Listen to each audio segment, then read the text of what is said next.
Welcome to Off the Record, talking real estate with Joe and Makayla. If you're interested in the Portland, Oregon real estate market and want the unvarnished inside scoop, you've come to the right place.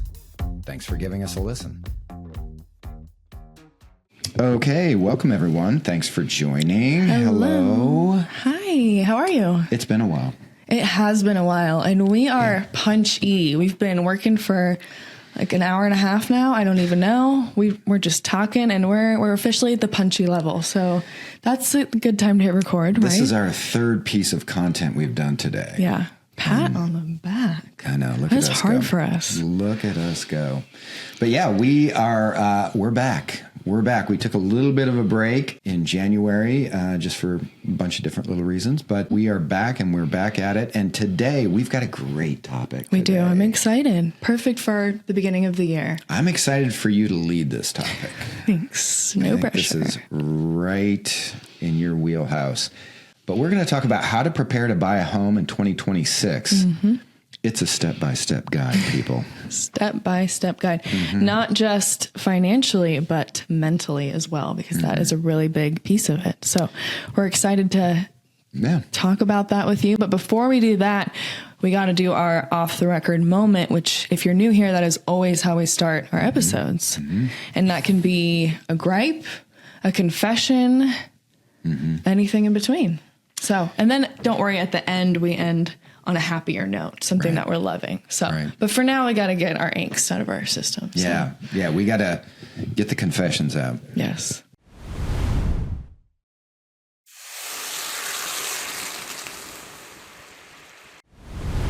Do you want to start? I think you should start. Sure. I do have a confession, and it's not the one I told you I was going to say. Oh, okay. I'm so excited. My confession is I fell off the truck for the working out in 2026. Oh. Yeah, I know. I got a little bit of a virus and it threw me off. And boy, I got to tell you how comfortable it is off the workout train. It is so comfortable, people. And it's hard to get back on that bus, as you can probably tell. I am all-time highs right now. Good. With all-time lows in strength and fitness. Well, it's okay. You can always get back at it. That's okay. And as you can see, I've lost all the will to shave, so. It's fine. The camera's not picking it up. You look great. Yeah, what's nice, though, is now all the January people will be out of the gym. For my Februaries. Yeah. So January. So I heard some stat that people only follow their New Year's resolution for 2 weeks. So maybe the gym will be empty now. Yeah, so that's my little confession. What about you? My confession is, so I was doing a final walkthrough at a property in Portland, I don't know, a couple days ago, and it was dusk. Mm-hmm. I still get so scared going into an empty house. I know I shouldn't be, but I'm getting more scared as I get older, which is weird because you'd think it would be the opposite. I was thinking that it would go the other way because you started out in the business very scared. Yes. And it's only gotten worse. I know. I just feel like someone's in there and they're going to murder me. And that's how I'm going to go. All these houses can't be that scary, Makayla. No, they're not scary. They're gorgeous houses. It's just that it's dark and they've been vacant. And I don't know. What if there's someone in there? I wasn't, they're like cleaning something up and they forgot that I was coming over and they're sitting in the bathroom and I walk. I don't know. Yeah, so it gives you It gives me the heebie-jeebies. And if I could, I would make the client lead, but that is not what we do. No. We open the house up first. We're troopers. We go first. Just in case. Just in case. That's the kind of realtors you guys have here. I just really hope I don't die with a sad headline. You're not Realtor dies in Southeast Portland. No, that's not going to happen. So that's my confession, but we will get into the episode here. Ready?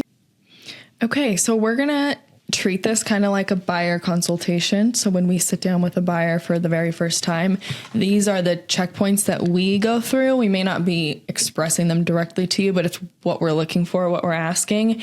And I would say the first thing we try to get people to articulate is getting clear on your why. So are you purchasing for lifestyle, stability, investment, all three? Mm-hmm. Usually it's all three, but oftentimes it's different. Oftentimes it's investment. Maybe they want to build an investment portfolio, so they want to start with living in a duplex and then moving up a couple years down the road and keeping that property. A lot of people are very lifestyle driven, so maybe they want to live in a certain school district or be closer to downtown or parks, whatever it is. And that's really the fun part, is figuring out why people are interested in buying. Another important question we ask is, how long do you realistically plan to stay in this home, or how long do you want to stay in the home? That matters for several different reasons, which we'll dive into. And then this is probably the hardest pillar to nail people on, but what matters more to you, location, size, or price? Yeah. And of course, all of those are going to be very important to everybody, but trying to, I guess, figure out if one is a little bit higher than the other is important. Yeah. And I think that's one that a lot of agents, brokers, I've seen so many brokers that don't understand their clients why. And it's so apparent. And it's like, you got to figure out what these people are looking for and why they're doing this, and what their real interests are. So there's that. The other thing that always we get hit up with from the very first, and I think it's good to address, is people want to talk about, well, what's going on with the market? What kind of market is it right now? I think for home buyers right now, it really depends on the price point, because 400 to 600 is going to be competitive, and there's going to be limits on inventory, and the other price points are also a little bit, have their pros and cons, right? But the bottom line is for buyers right now, this is a great opportunity. And we both look at property every single day, and I look at what things have sold for versus what they were originally asking for. And rarely do you find something that sells for exactly what it was originally listed for. Right. Don't you think? No, that's a really great point. Yeah. Yeah. Definitely. And I would say the top 5 to 1% of homes are competitive, but the rest of them, we'll try to get them to meet your needs for the most part. But if there's, maybe if you're willing to take on a little project or something, that's where you're really going to get a deal right now, I think. Yeah. The other thing is risk tolerance. This is huge. Yeah. We have some people that are like, nope, we're all in. We're all in, and we're going to max out what we can do. But then there's a lot more people now, I think, who are saying, I want to be a little bit more conservative. I can afford up to this, but I only want to do this, and I'm not willing to take on any big projects in a house. Which is great. Yeah, I mean, knowing what you want and what you're looking for, I think is fantastic, and it really helps us. Yeah, exactly. Just getting a clear picture. And I think for those folks who, don't want to be risky, now's the time to make those offers and to get looking. But step 2, which is, not the sexiest part, but understanding your financial reality is obviously very important. We are not experts on the mortgage side of things, but we will connect you with someone that we know, like, and trust if you don't already have somebody for that. But we are, of course, we work very closely with the mortgage broker once you get there. But it's really important to get pre-approved early on and to start that process before you're interested in looking, because a lot of times people, they come in so hot, they're so excited, which those are the people we love to work with, but they haven't maybe checked their credit score in a while, or they have some things to clean up. That doesn't mean that it can't happen in 3 months, but a lot of times they get crushed that it's not going to happen tomorrow, and their expectations are just a little off, and it becomes a bummer, and they kind of write it off completely. Right. So you can look up your credit score online. You can go to all the different bureaus and get a free credit score. But the next step of talking to a lender before you start looking at homes, obviously, I think is a big one. And most people I know, they go to the lender will pull their credit, will run down the 6 or 7 questions that they have, grab some information, and they'll be able to give you a good, solid understanding of, what your ability is in the home market. And that's fantastic. A lot of people think, I don't know. I mean, I don't want to give out all my information. Well, you're going to have to give out your information. Yeah. No one's going to lend you any amount of money without having a financial analysis of your standing. That's just how it is. And then there's some folks that are like, well, it's going to take so long on the phone. No, it's not.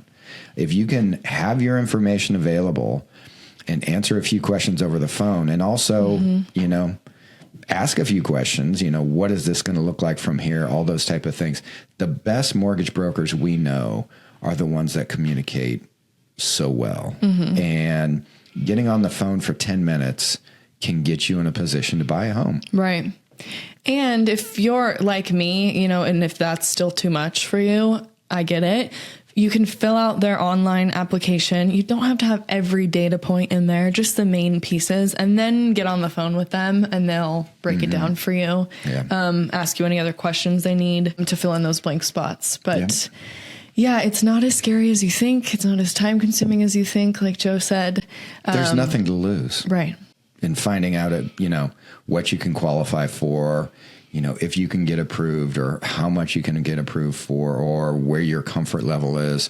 All of those things just help find security for you in the process. Right. And it doesn't cost you anything. They're not going to do a hard pull of your credit, right, when you submit your loan application, which is a huge misconception. They're just going to ask you to identify a range of what you think it is. That is, in my mind, the most important step is getting the financial side of things figured out, because you can't really do anything until you know and have confidence that, oh, okay, we qualify for this. We're comfortable with this payment. This is the price range that we're looking in, and go, Before you hit go, though, you want to build out the rest of your buying team, don't you? Yes, exactly. What does that look like? Building out the rest of your buying team. Well, after meeting with us and the mortgage broker, I think, identifying, do you want to work with us for sure? Your mortgage broker for sure. And then from there, we start shopping, which is the fun part. Or would you add someone else to that team that I'm not thinking of? There are other members like escrow, inspectors. There's more, but those come later. So the financial side of it and the real estate broker side of it are the two big ones. From there, you can really start moving forward pretty quick. Right. But yeah, we recommend meeting with at least 2 real estate brokers. You're going to be working with them for a long time, really closely. So you want to make sure that there's a personality match there, for one, that they're taking the time to understand your needs, and that they meet the communication levels that you're expecting. I like answers quickly. I like to give answers quickly. Some brokers don't work like that, and they find success and they find clients that are okay with waiting a little bit. But yeah, certain things like that, you can tell a lot in the first meeting. For sure. And like I said, it's a close relationship for a long time. I'm closing with a buyer client today who I started working with in July, and we have been working diligently this whole time. So yeah. It's a process. Yeah. Sometimes it lasts that long. Sometimes it doesn't. But getting those pieces of your team put together are critically important. Right. And then from there, once we're shopping, the exciting part is starting to narrow down the market that you're interested in buying in. Maybe it's 2, maybe it's 3, but maybe we're comparing different neighborhoods. But starting to understand what we call the micro market is going to be really important. So, of course, you're going to be on our website, hearting homes, disliking homes. We're going to start to get a feel. We've got an app for you now. We do have an app for you. We have an app for you now, Coming so soon. we can work phone to phone. We'll get a sense of your likes and dislikes for homes themselves, but understanding the neighborhoods and what's happening in the market is really important. So we'll start to track that for you, and keep you informed on, what's happening. But that's good to know. That way, when you get into a situation when you're ready to make an offer, you can make more of an educated decision rather than just shooting in the dark. Yeah. And it's easier than ever now to really get great information on the areas that you're looking for. The big thing with the new technology, and like our new technology partner, Real Scout, makes it so easy for us to communicate in that process. By using the app, we send you homes. You can look at those homes, or you can find them on your own, and you can tell us what you like, what you don't like. You're also telling Real Scout what you like and don't like, and they start curating different properties. You can give it flexibility with this or that, or, price or square footage or whatever, and it'll start really finding things that maybe you on your own, or even us as brokers, experienced brokers. Right, because we not that we get narrow-minded, but we have this search, we have boundaries set where like this is where they want to buy. We have to be so dialed in on this area. But our new app, Real Scout, might pull from other, areas or maybe price points. It might notice that a home's been sitting on the market a little bit longer and it's in our pocket, but it's listed above our price range. So we have ruled it out, but maybe it's worth a look, whatever. We're loving that. New feature for you guys. Step 5, preparing emotionally. Yes. We need some background music to this one. Rika, insert background music. Yeah. Days of our lives, I'm thinking. So we don't need to be too dramatic with this one, but this is something that I can speak from personal experience on, actually. I am an emotional buyer. No. Yes. No. I am seeing our babies run around the house. I'm seeing where we're driving down the road, taking them to school. I'm seeing our parents coming over for the Super Bowl. I fall in love with the house before I'm considering the financial repercussions of it, which is not what I advise my clients. So I think maybe it's an advantage that I know that I operate that way. Right. But you do all the legwork before that. So when that's true. You go to the homes, you know that you can make a purchase. Right. This is true. Even if it's an emotional thing, it's so funny because when you and your husband were looking at homes, you were like, come meet us over at this one. And I'd show up. And it was, I don't think I've ever told you this. I really enjoyed that because I got to see I loved having you there. So excited. And you're like, so what do you think? What do you think? And, for me, I'm just looking at it as a broker and very analytically, but your excitement and you're just so, oh, yes. And what about this? And what about that? There's nothing more fun in the world. I'm so glad you got to come. That was a really fun part of it. Because we're not afraid of a project. My husband and I were like, we'll remodel the whole thing. Yeah, that's not a problem. We'll knock down this wall. So we get very invested in every showing. But I will say, just because it checks your boxes doesn't mean it's the right home. We were under contract on a home that it checked all of our boxes. It was 4 bedrooms. It was in the school district. It was the square footage. It was the price, but it didn't have the feel. And we didn't know it didn't have the feel until we walked in this house. Yeah. And then I knew this was our home. Remember you calling me? We got the wrong house. What do I do? I want this other house. Again, a little emotional. Yeah. But that's okay. That's okay. And we want to prepare you for that before we go out shopping.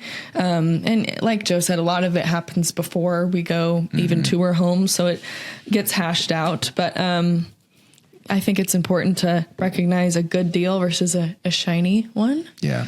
And there's also managing your fear, having hesitation about things and understanding that decisions have to be made, but also it's scary. It can be scary. And for a lot of people, I've had so many clients over the years who I felt horrible for because those type of decisions aren't easy. And for some people, it's not anything wrong with them or it's just tough.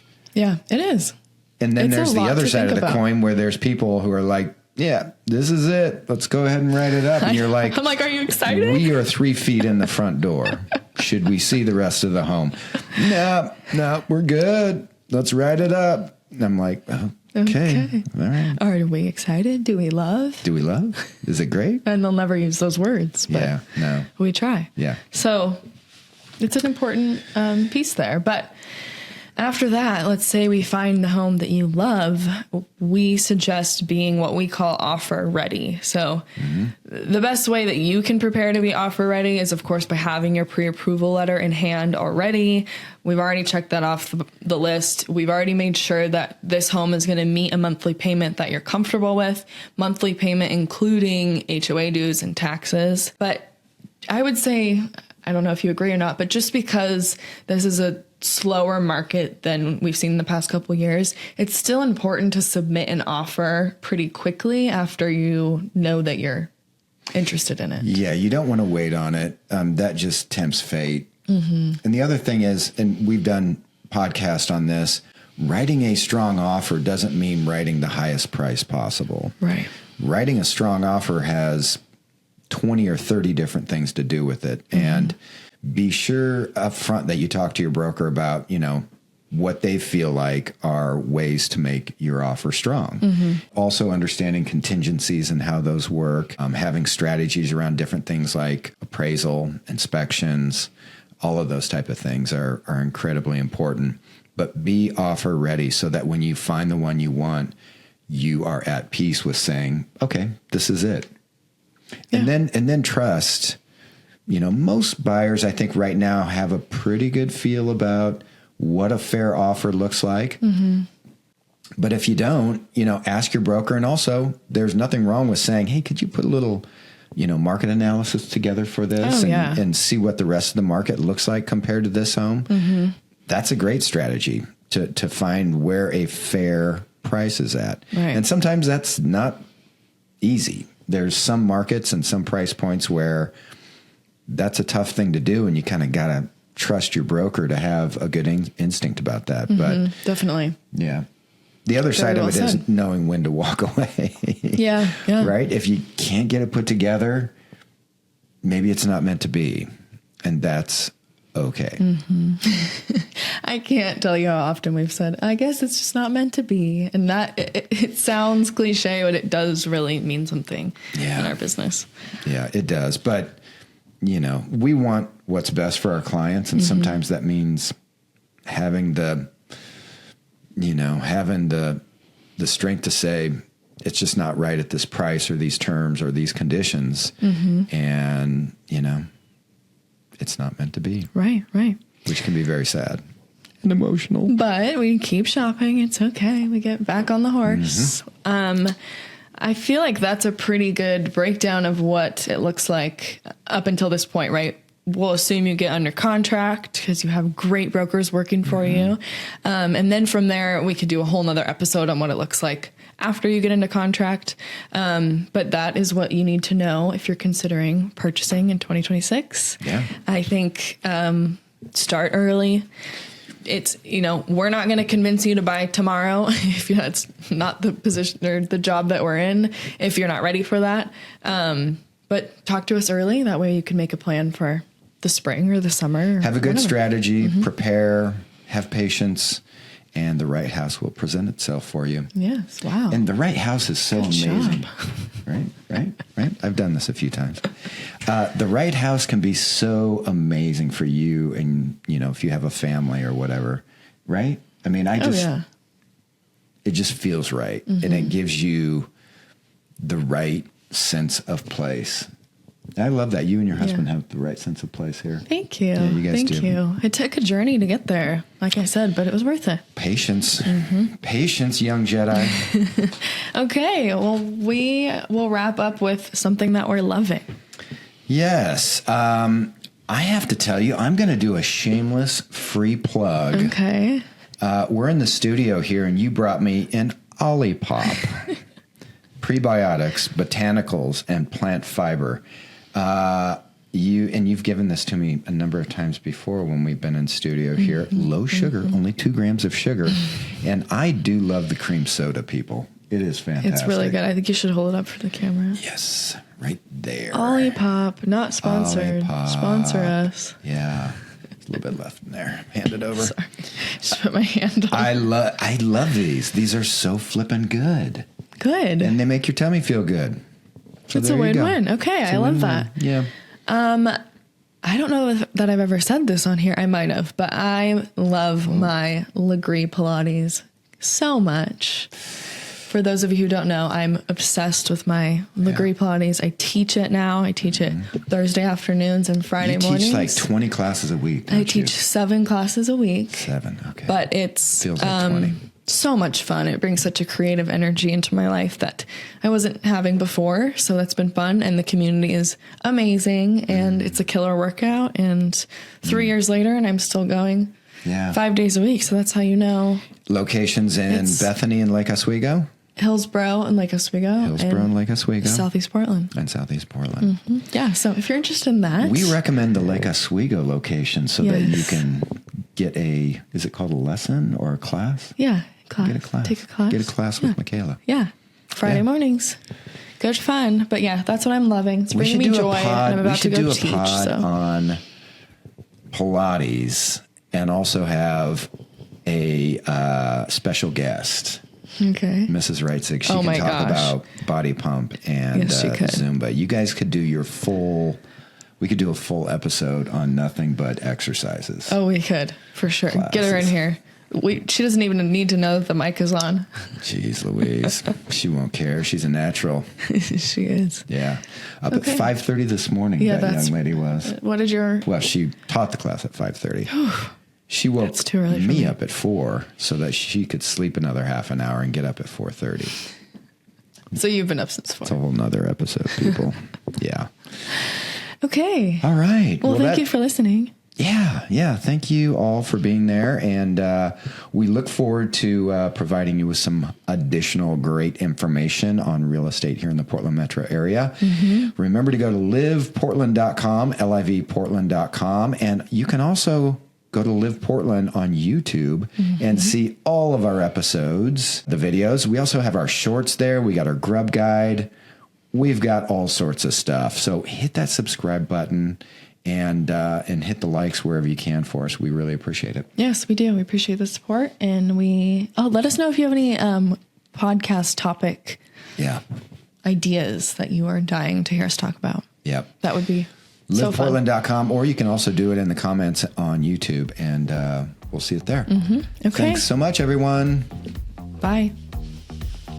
Thanks for joining us today. If you're interested in finding out more about Joe, myself, or the LivPortland team, you can go to LivPortland.com. Thanks for giving us a listen, and see you next time on the Off the Record podcast.